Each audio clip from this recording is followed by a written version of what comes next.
Hey everybody, welcome to the Crit House. I'm Jeff Larson, and we are starting our My Five series in which we talk to photographers and photo professionals about 5 images that have somehow affected them either professionally or personally. And we are starting our series with Sam Abell, who is, I think we can call you a legendary photographer, Sam. Thank you for joining us here on the Crit House. You're welcome. Thanks for having me. So for those of you who do not know, although you should, Sam is a photographer. He is a writer, a teacher, and is a lecturer on photography as well.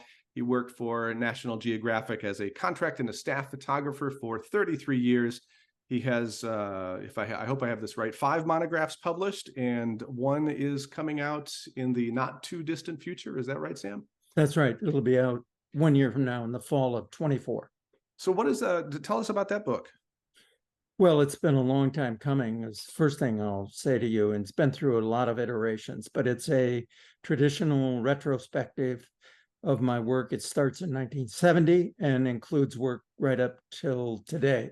The last photography I will do for it will be in February in Japan. I'll be in Hokkaido for a couple of weeks, and those will be the last photographs. The first photographs are from the island of Newfoundland, and I made those on my first National Geographic assignment in 1970. So it's 1970 to 2024. Wow. So, well, that was actually something I was going to ask you about. You are still actively capturing images, creating That's right. work. Yeah, no, I'm very active, but not on assignment. I haven't and wouldn't easily accept assignments, except self-assignments. But I'm very keenly interested in generating new pictures. I think it's important in a retrospective that it not be all old work. It should be there should be the dynamic of new seeing, new thinking, and new imagery in such a book. Well, I'm looking forward to seeing it. Can tell me, so when you talk about yourself as a photographer, I gave you a little bio about what you do, but I mean, how do you describe yourself as a photographer? For 33 years, I described myself as a photographer who taught. And for the last 20 years, I've described myself as a teacher who photographs. So my primary energy goes into my teaching, but I've been a teacher since the mid-70s. But now it really fills my life and dominates my imagination. I put a lot into the workshops. In other words, they are not canned. They're very contemporary to my thinking and to the moment we're in photographically. Well, and as I said before we started here, I have a number of people who I know who've taken your workshops to universal raves. So it's, and I think you said you have a workshop coming up. We're recording this in early September of 2023. You have a workshop in Washington, D.C. coming up later this year? No, in Los Angeles. Los Angeles, I'm sorry. Yeah. Yeah, in early December. And they can learn about that on your website. Is that a good spot to be? Great. Or Excellent. through LACP, Los Angeles Center of Photography. Oh, great. Yeah. A great organization. Great. Mm-hmm. Well, Sam, let's take a look at the, you've identified 5 pictures that have somehow influenced you. And I'm very much looking forward to hearing about what you have to say about each image, but let's take a look.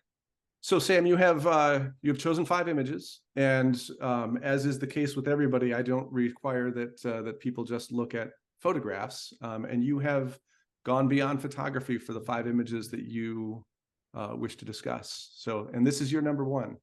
That's Tell right. us about this. I found your assignment to bring forth 5 images very stimulating. And it made me think that the images that are most influential in my life, and I think others as well, are the early images. I think how your imagination is shaped in the early years of your life is the most consequential. And so I chose what's regarded as a children's book, The Wind in the Willows, by Kenneth Grahame. And I chose the end sheets, which endlessly fascinated me as a boy, as a young boy. I loved this map, and my dad, who taught geography, filled my life, my early life, with maps. My life has been wonderfully influenced by maps of all kinds, nautical charts, trail maps, maps of trips, maps of places I want to go, maps of places I've been. But this is a map of the imagination. And I grew up to live in a place that very closely resembles this. And I think that's because I wanted to. I wanted to inhabit a nature-filled, feature-filled landscape. And my wife and I live on 6 acres in central Virginia that's isolated but rich in variety. A river runs through it, and a creek, and there's woods, and all of the things you see in this map. But the lesson, the thing I want to impress, I suppose, with this selection is consider the earliest books of your life. I think they're the most influential. Let's look at your second image, which is fascinating to me. This is the cover of The Family of Man, Yes, which was created by Edward Steichen. that's right, in around 1953. And we had a modest library in our family, but one of the books was the first edition of The Family of Man, which I still own. And I broke it. That is, the spine is broken and been very badly glued back together by me as a 8, 9, 10-year-old. I memorized this book, I think it's fair to say, and the humanism of the book, which closely resembled the humanism of my father and my mother, was what made the greatest impression on me. And I think that my photography cleaves close to the ideals of this book, ideals which have not been honored by today's scholars of photography or scholars of literature. I don't know what it is that they see in this book or don't see in this book, but what I saw was a humanism and a richness of photography of our time that made an extremely deep impression on me. As I said, I believe that I memorized this book. I looked at it endlessly to the point, as I said, that I broke it. I broke the book. I wonder if it's because there's that it's designed for people as opposed to for galleries and for the art community. Do you think that that's why it is not accepted at that sort of intellectual level? Yes, I do think that. And it's maybe too simplistic and too middle of the road for our current art establishment. But I was situated in the middle of the road. I grew up in the middle of the middle class. And so the message of this book, as I keep saying, humanism, the goodness of man,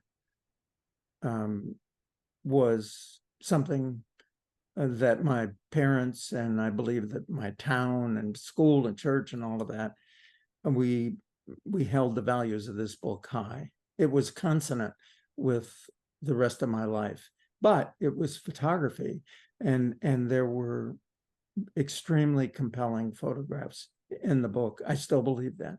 From some of the greatest photographers ever in the book. Yes, yes, that's right.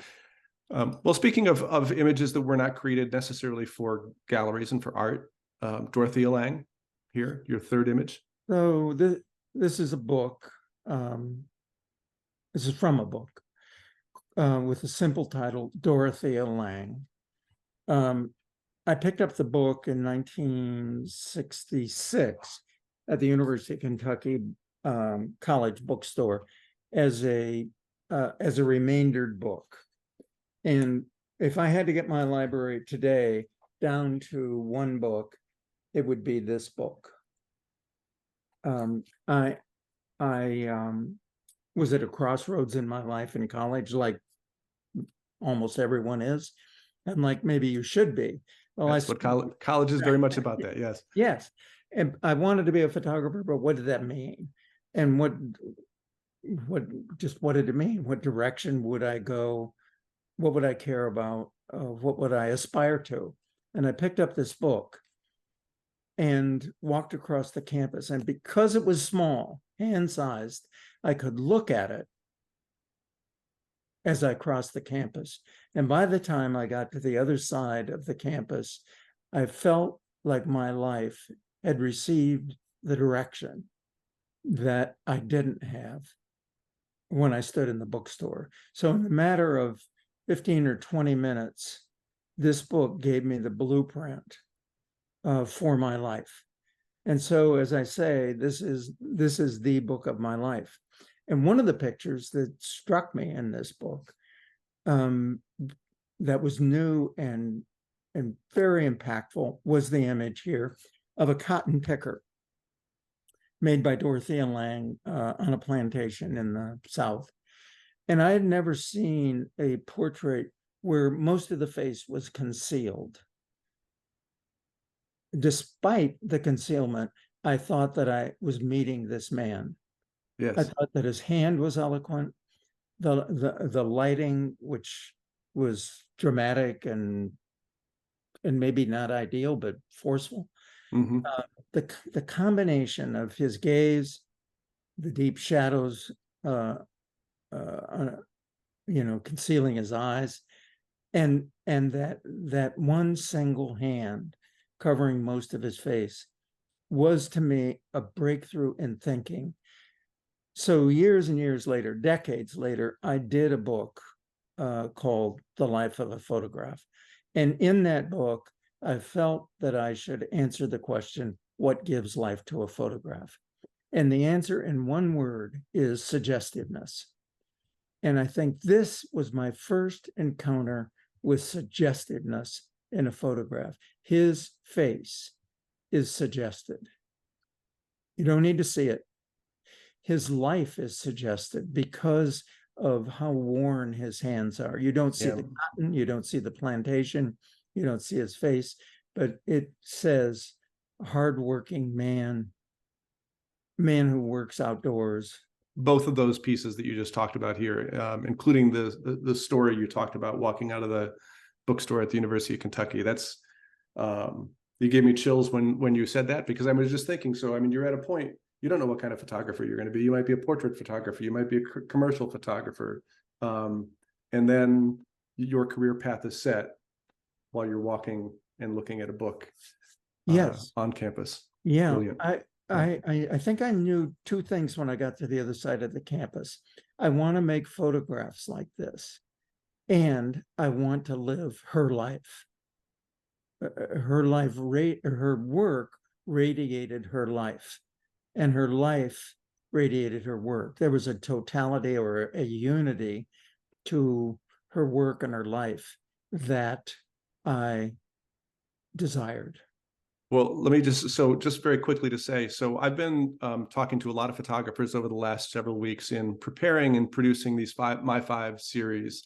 Your work, as well as Dorothea Lange's work, has come up amongst the photographs that many of the photographers I have talked about. So your images are alongside Dorothea Lange's in influencing photo professionals and photographers. So in many ways, I don't know if you feel like your career has paralleled Dorothea Lange's, but at least in terms of the influence you've had in the photographic world, there is a parallel that's there. So kudos. So that's very, very sincerely gratifying to hear, because I did not go down the path that she went down very forcefully and very apparently. It was clear to me then and now and always that the path she went down was one of social justice and what I would call concerned photography, and mine did not. And for me to believe that my photographs, for me to hear that they're influential, is I guess, reassuring, because I felt for me to walk in her footsteps, I really would have to be more on the concerned photography path. But I will say this, I was on the right path for me. I know that. Yes. And so I was able to photograph truly. I think she photographed truly to who she was and what her values were. And I can say that about myself too. Well, and I can certainly say, just in terms of from my perspective, and at least from the perspective of others who will be shown on this program in the near future, that they hold you amongst those that have had influence on their photography. So, but I want to move on to your next image, and there we have a couple of things. So this is from Christopher Pratt. This is a painting, Right. and then we have images of Mr. Pratt himself, which I believe these are your images, correct? They are. In 1970, I was in Newfoundland, and I have to tell you, I was at another crossroads. I I was on assignment for National Geographic, but I was, for the most part, lost in an atmosphere of doubt about who I was. I'd been a college student, I'd been a newspaper photographer, I'd been a teacher, a high school teacher. And was I a teacher? Was I a student? Was I a newspaper photographer? Or was I a National Geographic photographer? Whatever that meant, whatever that might mean. Or, and this I couldn't even announce to myself, say to myself, was I an artist? I wanted to be, I worked to be, but was I? And really, what did that mean? And then I saw the paintings of Pratt, and he was doing what in painting, what I aspired to do in photography in Newfoundland. That is, his paintings were identifiably, unmistakably about Newfoundland. Those are Newfoundland houses there, and they almost only exist there. So instantly I knew this was recognizably Newfoundland. And yet he had put poetics and interpretive power into this. It was lyrical and everlastingly Newfoundland through the eyes of an artist. So I wanted to meet him. What I also liked about the painting was how rigorous it was. There was a geometry and almost a mechanical drawing aspect to this, and yet it was alive. The lilt that the breeze gives to the clothing, pardon me, the sheets that are on the line, both lines, is to me, gives lyrical life to this rigorous, almost rigid painting. So I photographed that way. I was a very rigorous, dead ahead photographer who wanted there to be the breath of life in my rigorous photographs.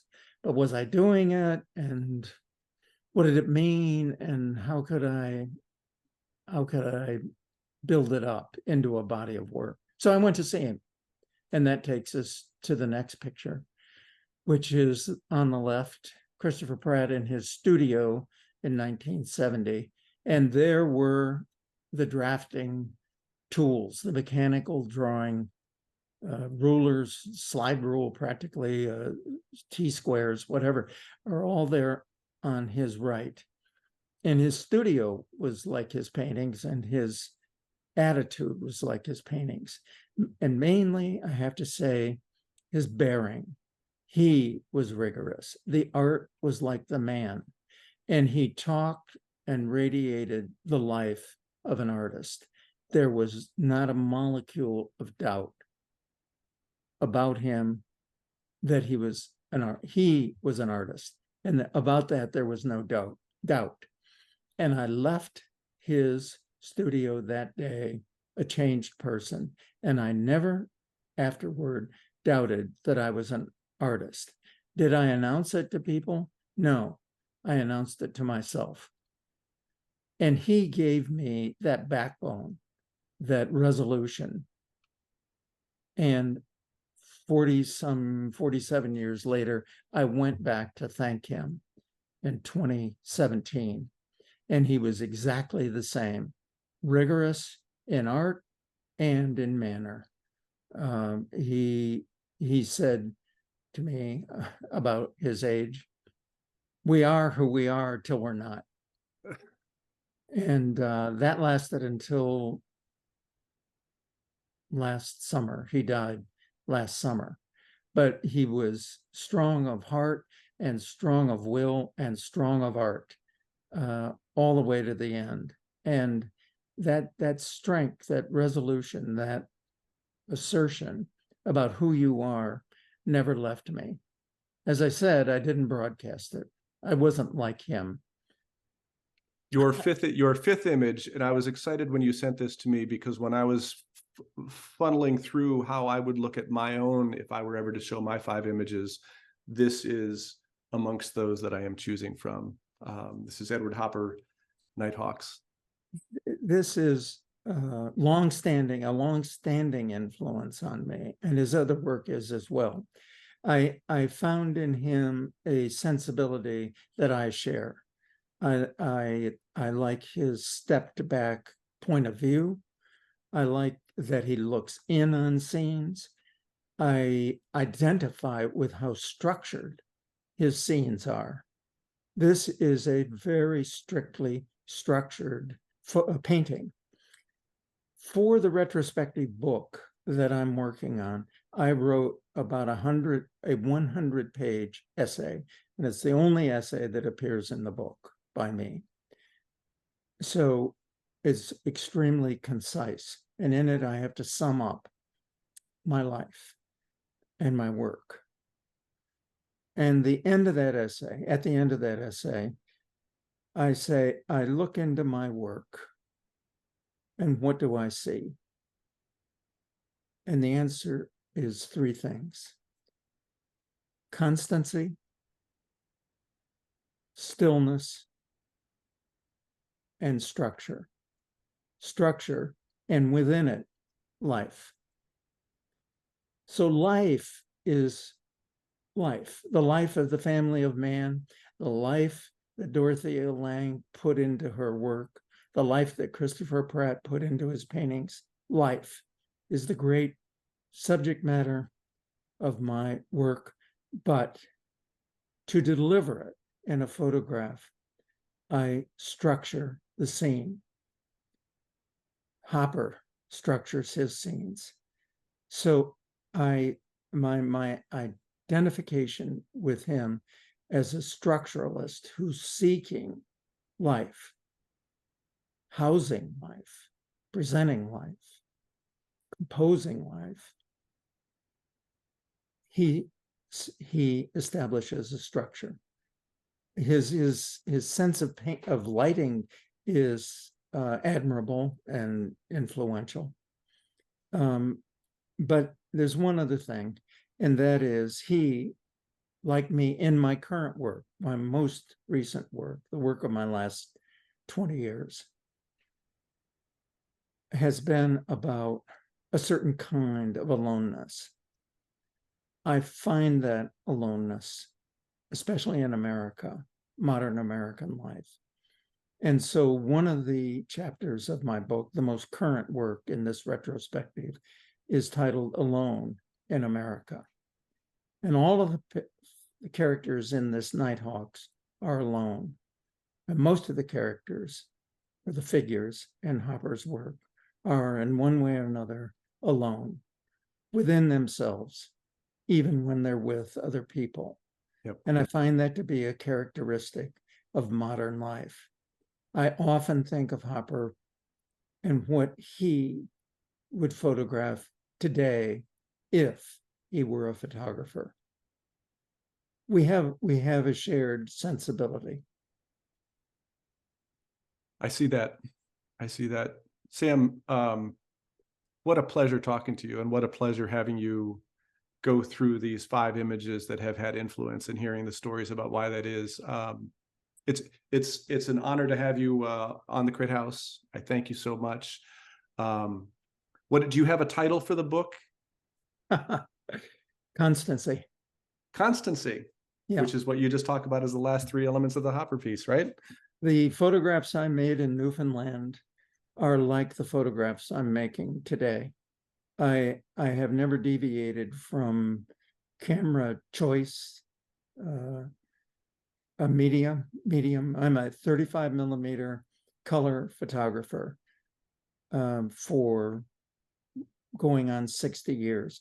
And my sensibility has grown, deepened, I think, become more complex. But the sensibility I have now, I had then. And that is why the title is Constancy. I have been unvarying. I love it. Well, see, we will look for Constancy to be published in 2024.